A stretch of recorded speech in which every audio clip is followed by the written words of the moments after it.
अब यो भिडियोमा चाहिँ हामी डेटाबेसको ब्याकअप र रिस्टोर गर्न सिक्नेछौँ। यदि तपाईँहरूको डिफ्रेन्ट टाइप्स अफ ब्याकअपको बारेमा जस्तो अब फुल ब्याकअप, ट्रान्जिसनल ब्याकअप र तपाईँको चाहिँ डिफ्रेन्सियल ब्याकअपहरूको बारेमा डिटेलमा हेर्न चाहनुहुन्छ र त्यसलाई कसरी रिस्टोर गर्ने भनेर हेर्न चाहनुहुन्छ भने चाहिँ अलरेडी भिडियोहरू छ, डिस्क्रिप्सनमा भिडियोहरू छ, त्यो भिडियो तपाईँले हेर्न सक्नुहुन्छ। र यो भिडियोमा चाहिँ हामी डेटाबेसको ब्याकअप र रिस्टोर गर्न सिक्छौँ सिम्पल टर्ममा। मैले अलरेडी स्क्रिप्ट राखिसकेको छु ताकि तपाईँहरूको टाइम धेरै लस नहोस् भनेर। सबभन्दा पहिला हामी एउटा डेटाबेस बनाउँछौँ, क्रिएट डेटाबेस, डेमो डेटाबेस भनेर मैले डेटाबेस बनाएँ र यो डेटाबेस बनाइसकेपछि यो डेटाबेसलाई म युज गर्छु। त्यसपछि गएर म यहाँनिर एउटा टेबल बनाउँछु जसमा मैले आइडीलाई प्राइमरी की बनाएको छु, नेम र एड्रेस राखेको छु। जस्ट मैले यसलाई एक्जिक्युट गराउँछु र त्यसभन्दा पछाडि मैले यसमा केही डेटाहरू इन्सर्ट गर्छु। त्योभन्दा पहिला म जस्ट एउटा select asterisk from demo table भन्न हेर्छु होइन। यसमा आइडी, नेम र एड्रेस गरेर भइसकेको छ। यदि तपाईँले यतापट्टि डेटाबेसलाई रिफ्रेस गर्नुभयो भने तपाईँले चाहिँ हाम्रो डेमो डेटाबेस भनेर देख्न सक्नुहुन्छ यहाँनिर। यहाँभित्र एउटा हाम्रो टेबल पनि बनिसकेको छ र टेबल भनेको डेमो टेबल भयो।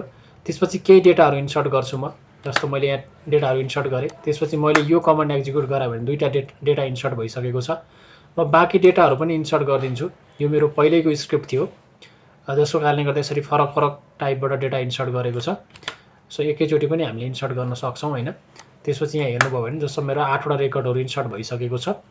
र यो इन्सर्ट भइसकेपछि सबभन्दा पहिलो स्टेप्स भनेको चाहिँ हामीले डेमो जुन डेटाबेस छ यसलाई हामीले ब्याकअप गर्नुपर्ने हुन्छ, ब्याकअप गरेर राख्नुपर्ने हुन्छ। सो ब्याकअप गर्नको लागि डेटाबेसमा राइट क्लिक गर्ने, त्यसपछि टास्कमा क्लिक गर्ने, त्यसपछि ब्याकअपमा क्लिक गर्ने। त्यसपछि तपाईँले यहाँनिर यो फर्स्ट पेज एउटा जेनरलको पेज देख्नु भइरहेको छ। जेनरलको पेजमा हामीले कुन डेटाबेसलाई ब्याकअप लिने हो भनेर हेर्न सक्छौँ। हामीले डेटाबेस यहाँबाट चेन्ज पनि गर्न सक्छौँ। अहिले हामी डेमो डेटाबेसलाई लिँदैछौँ र रिकभरी मोडल फुल भन्न आइरहेको छ। ब्याकअप टाइप भनेको फुल छ। यसलाई डिफ्रेन्सियल, ट्रान्जेक्सनल तपाईँले लिन सक्नुहुन्छ। डिफ्रेन्सियल र ट्रान्जेक्सन डिफ्रेन्सियल भनेको चाहिँ तपाईँको सर्टेन चेन्जेसहरूलाई मात्र लिनको लागि हो। ट्रान्जेक्सनल लग भनेकोले लग इन्फर्मेसनहरू तपाईँको डेटाबेस क्रिएट कहिले भएको, अपडेट कहिले, डिलिट कहिले भएको जस्तो इन्फर्मेसनहरूको बारेमा राख्छ र अहिले हामी फुल ब्याकअप लिनै पर्ने हुन्छ। अब कपी ओन्ली ब्याकअप भनेको छ, यो भनेको चाहिँ तपाईँको जुन अब डिफ्रेन्ट ब्याकअपको स्ट्राटेजीहरू रन भइरहँदाखेरि तपाईँको फुल डिफ्रेन्सियल ट्रान्जेक्सन एउटा सेड्युलमा रन भइरहँदाखेरि यसले त्यो फ्लोलाई चाहिँ यसले नबिगारिकन यसले होल एउटा कपीको चाहिँ यसले ब्याकअप लिन्छ। त्यसपछि डेटाबेस भनेको चाहिँ एउटा फाइल एन्ड फाइल ग्रुप छ भने त्यहाँबाट हामी लिन सक्छौँ, होइन भने डेटाबेसबाट हामीले चाहिँ ब्याकअप लिन्छौँ। सो रिमुभ गर्छौँ र यतापट्टि यसको पाथको कुरा गरेको छ, कहाँ लगेर ब्याकअप राख्ने भनेर। जस्ट म 3 डटमा क्लिक गरेँ।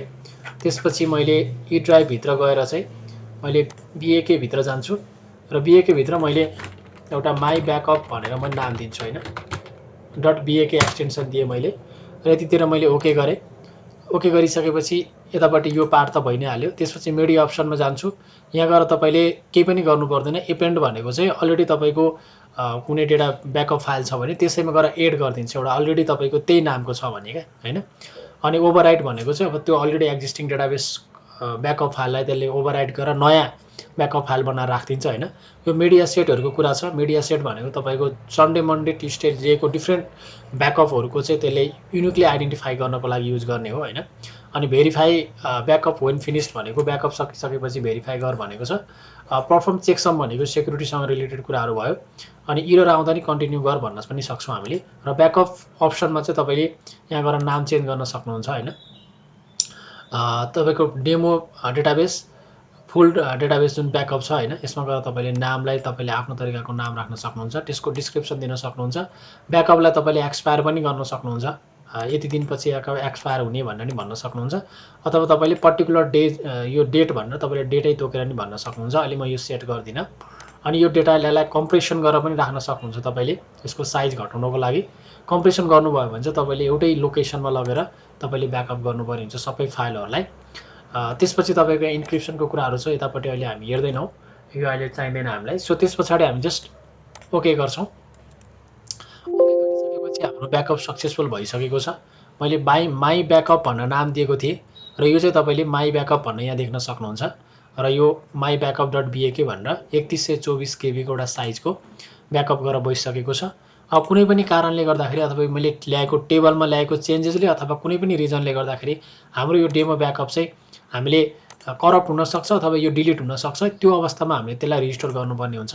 हामीले यहीँ माथि राइट क्लिक गरेर पनि तपाईँले रिस्टोर गर्न नि सक्छौँ।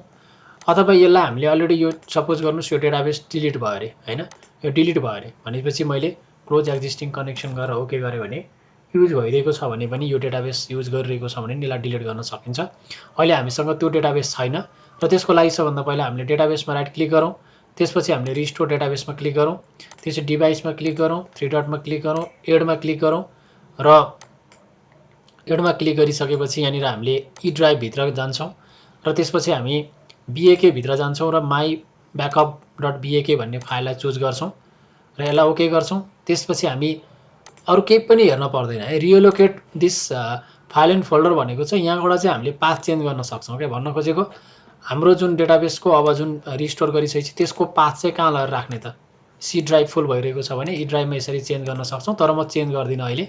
यो डेटा फाइल फोल्डर भनेको तपाईँको डेटाको फाइल भयो, यो चाहिँ हाम्रो लगको फाइल भयो, यो MDF र LDF दुईवटा पाथ भयो। यो तपाईँले यहाँबाट चेन्ज गर्न सक्नुहुन्छ रिएलोकेट गरेर है।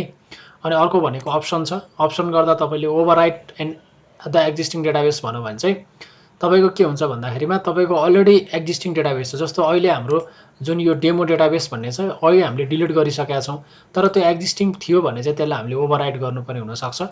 अथवा प्रिजर्भ द रिप्लिकेट सेटिङ भनेको विथ किप रेप्लिकेसन भनेको छ। अब त्यो पहिलाको डेटाबेसमा भएको डेटा पनि चेन्ज नगरिकन हामीले एक्सेस पनि एकै ठाउँमा हामीले चाहिँ रिस्टोर पनि गर्न सक्छौँ।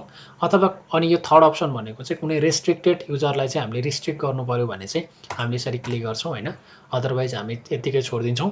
र रिकभरी स्टेटमा चाहिँ तपाईँको रिकभरी रिस्टोर विथ रिकभरी भनेको छ, यो भनेको हाम्रो डेटाबेस अनलाइन आउँछ। यसको मिनिङ योभन्दा फर्दर हामीले चाहिँ रिस्टोर गर्न सक्दैनौँ कि एउटै डेटाबेसमा चाहिँ। जस्तो मैले अहिले डेमो डेटाबेस भन्ने भित्र मैले एउटा जुन यो फाइललाई म रिस्टोर गर्दैछु नि अहिले, जुन यो माई ब्याकअप भन्नेलाई सपोज गर्नुहोस् कि अब डिफरेन्सियल ब्याकअप पनि त्यही फाइलमा रिस्टोर गर्नु पर्यो भने चाहिँ म रिस्टोर गर्न सक्दिनँ यदि मैले चाहिँ अप्सनमा गएर यो रिस्टोर विथ रिकभरी गरेको छु भने चाहिँ एउटा मात्रै ब्याकअप फाइललाई मैले रिस्टोर गर्न सक्छु। यदि मैले restore with no recovery choose गरेँ भने चाहिँ मैले फर्दर फाइललाई रिस्टोर गर्न सक्छु। र अर्को भनेको रिस्टोर विथ स्ट्यान्ड बाई गरेँ भने ट्रान्जेक्सनल ब्याकअपहरूलाई रिस्टोर गर्नको लागि युज हुन्छ। स्पेसली यसले चाहिँ डेटालाई रिड पनि गर्ने अप्सन दिन्छ होइन, राइट गर्ने अप्सन दिँदैन। तपाईँले रिस्टोर विथ रिकभरी भनेको चाहिँ यो डिफरेन्सियल ब्याकअपमा युज हुन्छ र रिस्टोर विथ स्ट्यान्ड बाई भन्ने छ, यो भनेको चाहिँ ट्रान्जेक्सनल ब्याकअपमा युज भइरहेको हुन्छ। सो तपाईँले चाहिँ यसको डिटेलिङ पनि तपाईँले हेर्न सक्नुहुन्छ। डिफ्रेन्ट टाइपको हामीले रिस्टोर गरेर हेरेका छौँ होइन, डिफरेन्सियल ब्याकअपको पनि हामीले रिस्टोर गरेर हेरेको छौँ, ट्रान्जेक्सनल ब्याकअपको पनि रिस्टोर गरेर हेरेको छौँ। त्यसको भिडियो एक्जिस्टिङ छ। अहिलेको हामी चाहिँ रिस्टोर विथ रिकभरी गर्छौँ, एउटा मात्र हामीलाई रिस्टोर गर्नुपर्ने छ। त्यस पछाडि हामी जस्ट ओकेमा क्लिक गर्छौँ, बाँकी कुरा हामीले हेर्नुपर्ने हुँदैन। र यो हाम्रो चाहिँ रिस्टोर सक्सेसफुल भइसकेको छ। र तपाईँले चाहिँ यहाँ गएर हेर्नुभयो भने अब तपाईँको यो डेमो डेटाबेस भन्ने चाहिँ हाम्रो यो अहिले बनेको एउटा हाम्रो फाइल भयो होइन। सो तपाईँले यहाँ आइसकेको छ र यसलाई तपाईँले एकचोटि रिफ्रेस गर्न सक्नुहुन्छ होइन। डेमो डेटाबेसभित्र गएर हेर्नुभयो भने तपाईँको यहाँ टेबलमा हेर्न सक्नुहुन्छ, टेबलमा डेमो टेबल छ होइन। अब यो जुन अघि त हामीले एकचोटि डिलिट गरिदिइसकेको थियो सबै डेटा होइन। सो त्यो डिलिट गर्नुभन्दा अगाडि एक्जिक्युट गराएको कमान्ड हो। अब फेरि पनि मैले कमान्डलाई एक्जिक्युट गराएँ भने मेरो डेटा आइसकेको छ। ओरिजिनल डेटा मेरो यसरी चाहिँ सिलेक्ट अप टु 1000 रोज गरेर यसरी पनि हेर्न सकिन्छ हामीले, अथवा क्वेरीबाट स्क्रिप्टबाट पनि हेर्न सकिन्छ। यसरी चाहिँ मैले डेटाबेस ब्याकअप गर्ने र रिस्टोर गर्ने टेक्निक तपाईँहरूलाई सिकाएँ। भिडियोसँग सम्बन्धित रहेर आफ्नो विचार केही कन्फ्युजन छ भने कमेन्ट सेक्सनमा कमेन्ट गर्नुहोला र च्यानलमा नयाँ हुनुहुन्छ भने च्यानललाई सब्सक्राइब गर्नुहोला। तपाईँहरूलाई केही प्रब्लम भयो भने इमेल पनि गर्नुहोला। सो यसरी चाहिँ तपाईँले डेटाबेसको ब्याकअप र रिस्टोर यसरी गर्न सक्नुहुन्छ। Thank you so very much for watching this video. Thank you.